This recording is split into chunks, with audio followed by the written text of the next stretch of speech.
നിങ്ങളുടെ favourite shows ഇനി ഒരിക്കലും മിസ്സാവില്ല. ഇപ്പോൾ C5 കാണും നിങ്ങളുടെ ഫേവറേറ്റ് ഷോസ് തികച്ചും സൗജന്യമായി.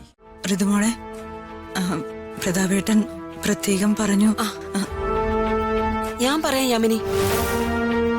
പ്രതാപനെ പ്രത്യേകം പറഞ്ഞു ഋതുമോളുടെ ഒപ്പം നാളെ തന്നെ രാജുവും വീട്ടിലെത്തണമെന്ന്. ചേച്ചി, അകത്തേക്ക് വരൂ.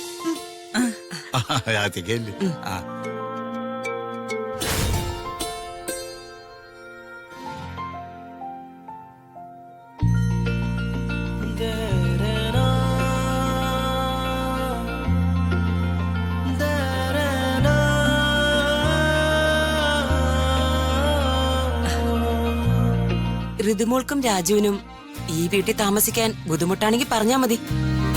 അമ്മായിയെ നല്ലൊരു ഫ്ലാറ്റ് എടുത്തു തരാം.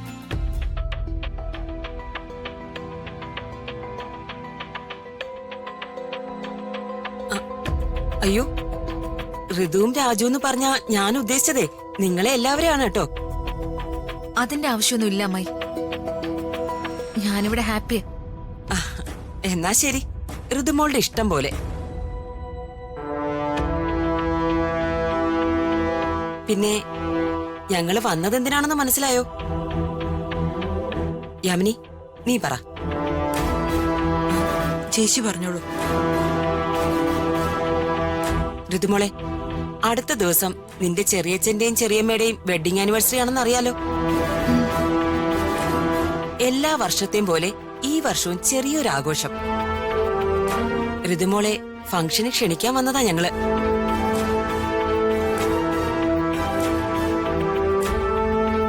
അച്ഛൻ സമ്മതിച്ചോ? പിന്നെ പ്രതാപൻ സമ്മതിക്കാതെ ഞങ്ങൾ ഇങ്ങോട്ട് വരുവോ? ആദ്യത്തെ ക്ഷണം മോൾക്കാ.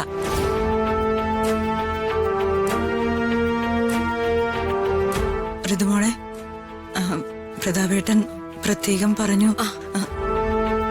ഞാൻ പറയാം യാമിനി.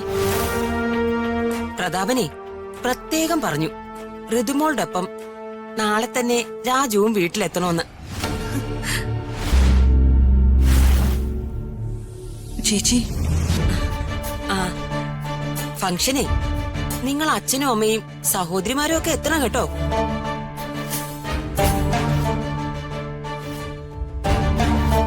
പിന്നെ ഇവരെ മാത്രം നാളെ തന്നെ അങ്ങോട്ട് അയക്കണേ. അതിനെന്താ മാഡം, സന്തോഷമുള്ള കാര്യമല്ലേ.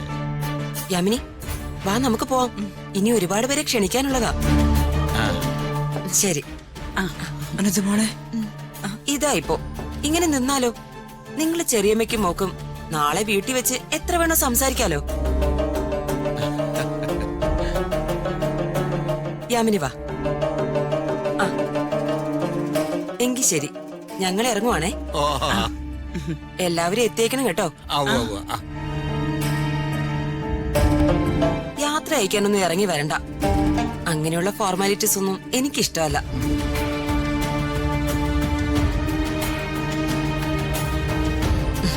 പോട്ടെ മോളെ.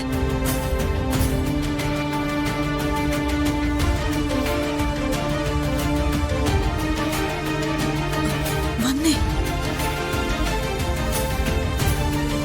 എന്താ ചേച്ചി ഇത്? എന്താ യമനി? ചേച്ചിക്ക് ഓർമ്മയില്ലേ, ഋതുവിനെ മാത്രം ഫംഗ്ഷനെ വിളിച്ചാ മതി, രാജുവിനെ വീട്ടിലേക്ക് ക്ഷണിക്കരുത് എന്നല്ലേ പ്രതാപേട്ടൻ പറഞ്ഞത്? അതെ. ചേച്ചിക്ക് അത് അറിയാമായിരുന്നിട്ടും ചേച്ചി എന്തിനാ രാജുവിനെ വീട്ടിലേക്ക് ക്ഷണിച്ചത്? രാജു ഋതുവിനോടൊപ്പം വന്ന അത് വലിയ പ്രശ്നമല്ലേ? ചേച്ചി ഇവിടെ നിൽക്ക്, ഞാൻ പോയി രാജുവിനോട് കാര്യം പറഞ്ഞിട്ട് വരാം. യാമിനി, ഒന്നും ആലോചിക്കാതെ ഞാൻ എന്തെങ്കിലും ചെയ്യൂന്ന് നിനക്ക് തോന്നുന്നുണ്ടോ? പാവാ കുട്ടികളെ കുഴപ്പത്തിലാക്കാനുള്ള ഉദ്ദേശല്ലേ? എന്താ? അല്ല, ചേച്ചിയുടെ ഉദ്ദേശം നല്ലതായിരിക്കുന്നു പറഞ്ഞതാ.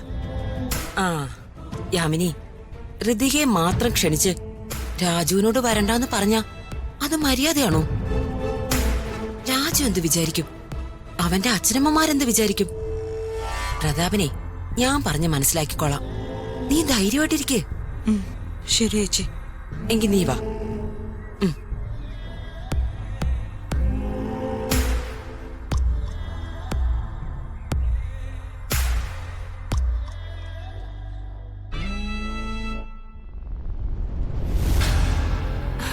അംബിക മേഡം, ഞാൻ രമ്യയെ ഫോൺ ചെയ്ത് ഇൻവൈറ്റ് ചെയ്യണമെന്ന് വിചാരിച്ചതാ.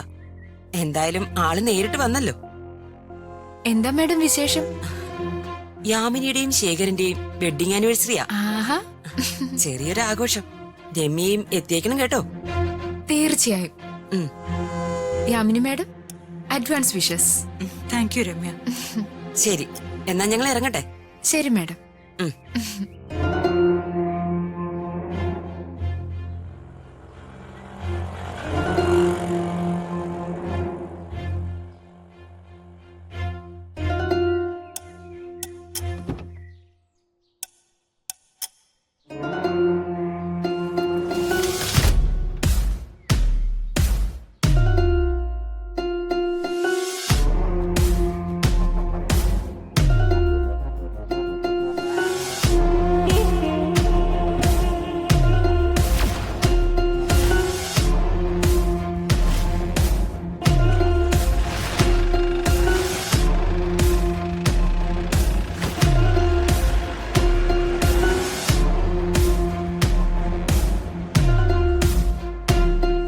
ഋതികേ, നിനക്കുള്ള പണി ഞാൻ വെച്ചിട്ടുണ്ട്.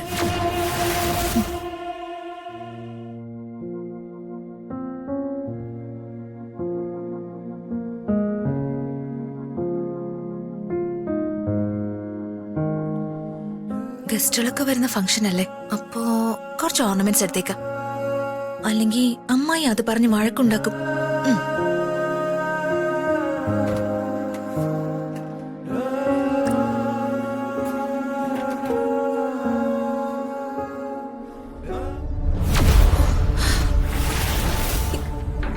ഇതിലെന്റെ വളയ നെക്ലേസ് ഒന്നും ഇല്ലല്ലോ.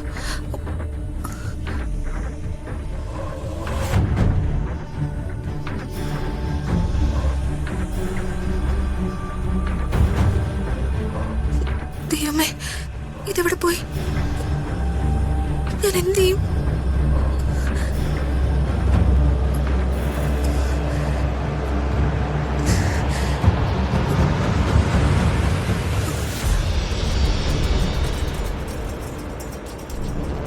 മാഡം ഇതുവരെ റെഡി ആയില്ലേ?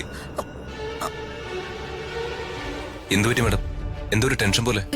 രാജു, അത് അലമാരയിലുണ്ടായിരുന്ന എന്റെ ആഭരണങ്ങളിൽ ചിലത് കാണാനില്ല. കാണാനില്ലെന്നോ? മാഡം എന്താ ഈ പറയുന്നത്? മാഡം നന്നായിട്ട് നോക്കിക്കേ, ആഭരണങ്ങൾക്ക് അലമാരി തന്നെ കാണും. ഇല്ല രാജു, ഞാൻ നോക്കി. എന്റെ നെക്ലേസും പിന്നെ മറ്റു ചില ഓർണമെന്റ്സും കാണാനില്ല. ദൈവമേ, ഇനി ഏതെങ്കിലും കള്ളന്മാര്? അല്ല, മോഷണമാണെങ്കിൽ കള്ളം മുഴുവൻ സ്വർണ്ണം എടുത്തോണ്ട് പോവില്ലേ? ഇതിപ്പോ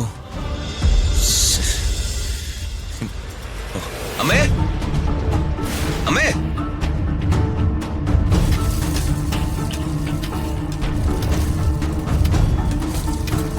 അമ്മേ,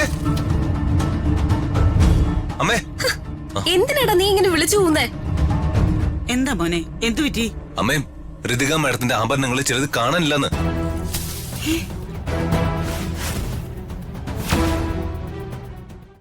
ഡൗൺലോഡ് ചെയ്യൂ C5 ആപ്പ്. കാണൂ എല്ലാ എപ്പിസോഡുകളും സൗജന്യമായി.